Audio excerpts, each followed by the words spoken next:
Hey, it's me, Marquelworld, all things professional wrestling in my life. I'm sorry, I thought I sound a little dry. The last video I already said I caught a cold and it's getting worse. So at this point, I'm not even going to be on camera because I look a fucking mess. But we have some news. We have some news, y'all. So happy Wednesday. TNA Impact is what I want to talk about. TNA Impact. A lot of people say that TNA Impact is over. A lot of people say that TNA Impact will never rise again. Do I think TNA Impact is going to be what it used to be? No, I don't think it will be like Spike TV. I don't think it's going to be like Spike TV. I do feel like they will build some momentum, but I don't think it'll ever be like Spike TV when they were at their prime. But let's talk about this news. We have some news about TNA having two pay per views next year in 2025. They will have one pay per view at New York City, which is the major city. Yes, yes, yes. Isn't it like the biggest city almost? NYC. Yes. So TNA will have a pay per view there next year, and also they will have a pay per view at Los Angeles. Yes, they'll be in Los Angeles. TNA did have a poll, and it is reported by multiple wrestling sites that over a million, yes, over a million people uh, voted if they wanted it in NYC or LA. But the feedback was so mixed to the point they couldn't determine who had more votes, or really it wasn't really a huge difference with the vote. So therefore, they are doing TNA in both the major cities, NYC and I was about to say New York, but that is NYC, NYC and Los Angeles, LA. This is good news for TNA Impact. It is showing that they are taking a lot of stuff seriously. They are still trying to do a rebrand. They are still trying to build the momentum. And TNA Impact is a good product. It's not like WWE where it's kid friendly all the time. They do have some hardcore shit, some dark stuff. The dark stuff I'm referring to is with what's her name? Uh, yeah, Rosemary, Havoc, where they were dying, were back alive, blood.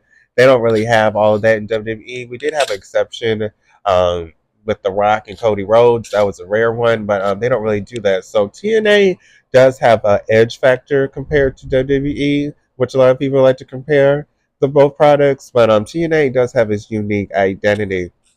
With this being said, this is good news. It seems like TNA Impact maybe made some nice revenue in 2024. Why I say that is because for you to be in NYC and LA, those are major cities. So for you to have an event there, more likely you have to pay a big fee to be at these stadiums. I don't know how that works. I'm not a booker, but either they have to pay a fee, to my belief, or I guess the arena will have to have trust that they will get money off of this. Like, is TNA going to even bring us anything? And what are they bringing to the table if we let them in our house? So, this is good news either way that the arenas trust them and that these shows next year's are confirmed for NYC and LA. We do see a lot of change. Let's keep talking about TNA. We see a lot of change.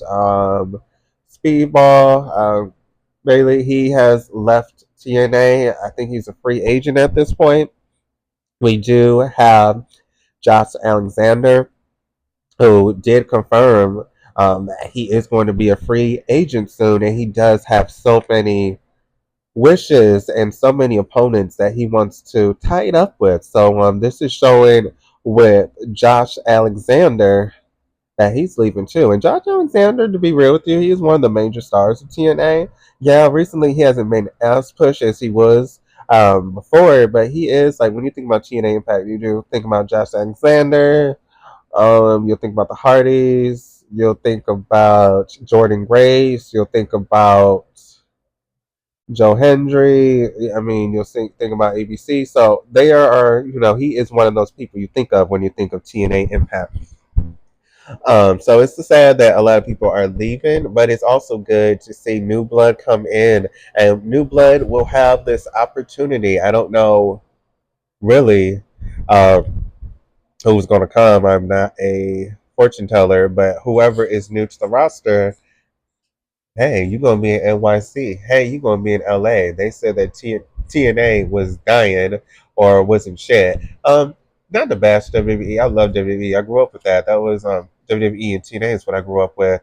And I watched some indies, but the fans is what turns me off with WWE. I love WWE. You know, that was the major show I was watching for wrestling and TNA growing up. But it's just the fandom with WWE kind of makes it very toxic, like to the point I don't even want to go on WWE's page or AEW's page because they're always bashing another company. And what I'm getting at is they used to do this with TNA. Ha ha! TNA doesn't have anybody in the arena. Ha ha!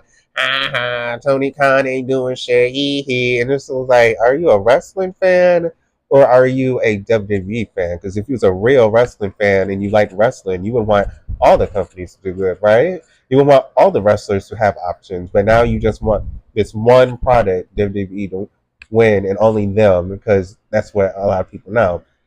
But ha ha to the WWE fan trolls, which again makes it hard to be a WWE fan because they're just so nasty and so angry. Like anytime it's about another promotion, they just want to bash it. TNA is here to stay. Woo. TNA is here to stay. I do want to say a lot of people are jumping on TNA's bandwagon with the crossover. So now they're all, woo, we love TNA. Woo, we love Jordan Grace. Oh, we love them. We love them. But they don't ever want to watch TNA. They only watch TNA when they're on the WWE screen. And then I always see in the comment section, oh, this person should go to WWE, this person should go to WWE, this person should go to WWE, this person should go to WWE, this person should go to the crossover and go to WWE. It's never they want anybody to go to TNA to help TNA. They always want someone from TNA to go to WWE, part of the partnership, or they just want somebody from TNA to leave TNA to go to WWE, which never makes sense. Like if you want all wrestling companies to succeed, right? It's kind of funny, and I'm sorry I have a cold, so I'm trying real hard not to cough. So why the fuck would you want everybody from TNA to go to WWE? Like, what would be left of TNA if you want? I want Joe Hendry to go to WWE. I want Jordan Grace to go to WWE. I want ABC to go to WWE. I want the Hardy Boys to go back to WWE. I want to see Matt Riddle. Oh, he makes an appearance. Oh, we need to see him back in WWE. It's like, damn, does everybody need to go to fucking WWE? Can you just enjoy TNA without bringing up WWE's name? So this video is for y'all, TNA. Best of luck. Um, the rise is slowly going, I will say. Life update. I am sick. I do usually say I post at least 3 times a week, twice on camera, once off camera. I used to say that all the time, but it got to the point I'm on camera all the damn time. I stopped saying that. But yeah, this video I am off camera. This cold, I got it 2 days ago. Well, 3 days ago. I made chicken noodle soup, homemade, not helping. Airborne, not really helping. Tylenol, not really helping. I do feel like 20% better today than I did yesterday, so it's like slowly but surely getting better, but it's kind of irritating when you have to put your whole damn life on hold. Like right now, I want to be on camera, but I don't have the energy to, to do all that right now to, I don't know, to get all prepared for camera, just like the gym. I haven't even been in the gym for 3 days, even though I'm still losing weight because I don't have no appetite, but, I mean, I remember I went to the gym once this week and I started walking. I was just so tired. So hopefully I get better. I am getting better slowly but surely. I'm going to call it a night, lay down and take some more NyQuil and some German medication that I have since I am from Germany and I do have some friends and family that bring stuff sometimes. But I hope all is well with you guys on YouTube and TikTok. I don't even know if I said, hey, YouTube, hey, TikTok. I'm more bright and upbeat. But today, this is not my normal personality, boo. So if this is your first time listening to Marquel's World, don't be like, oh, he's so damn dry. No, I am sick, honey. And when I'm sick, I get irritated. I have a weak immune system, so I get really sick easily. I was just sick 2 weeks ago, got over that. Now I'm sick again. So it's just irritating and frustrating when you have to put so much shit on hold. Like, you know, I want to be at the gym. I miss boot camp. I've been going to boot camp for what, 3 years or 2.5 years at this point. Every Wednesday I would go to boot camp. now it's like I couldn't even go to boot camp because I was so exhausted, and I'm just trying to rest so I can recover. So it's just like it's kind of like my life is on hold, and everything I do is not really helping. Like I'm burping, I'm coughing, I'm sneezing, I have a headache. My headache went away a little bit because I finally was able to eat and I have more of an appetite. So I just ate some of my chicken noodle, but it's just irritating when you keep trying to get better and just nothing is working. I was up all night turning and twisting. I woke up at 2 a.m. because I had this major cough that woke me up, and I took NyQuil at that. So I don't even know how my cough woke me up from that shit. But I couldn't sleep after that. I was just turning and twisting. So it's just I don't know. But this is Markel's World, all things professional wrestling and my life. I'll see you guys on the next video. Peace.